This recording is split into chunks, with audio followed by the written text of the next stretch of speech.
শহরের ভিতরেও আমি একটা গ্রাম্য পরিবেশ দেখাবো, আপনাদের বকুল ফুল দেখাবো। এইটা যশোরে প্রচুর বকুল গাছ, যদি খুব কাছ থেকে দেখা যায় এই যে বকুল ফুলগুলো, এই যে বকুল ফুল ফুটেছে, পুরোপুরি ফোটেনি, মানে অঙ্কুর,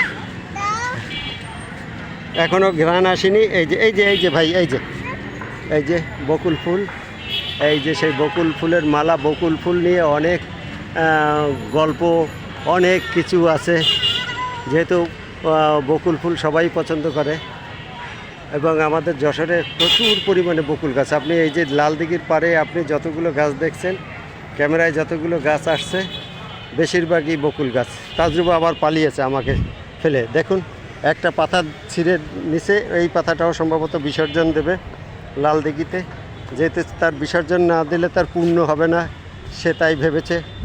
অন্যটা জড়িয়েছে, আমি অন্যটা নিয়ে নিলাম। ভাই কেঁদে দিয়েছে, অন্য নেওয়ার জন্য ভাই কেঁদে দিয়েছে। এই আমি তার অন্য তাকে আমি ফেরত দিয়ে দিলাম। ভাই একটু কেঁদে দেন তো, একটু হাসেন তো, একটু ভয় দেন তো আমারে। হ্যাঁ, এবার একটু বিড়াল ডাকেন তো, একটু ম্যাও ডাকেন তো, আর একটু ভালো করে ডাকেন তো।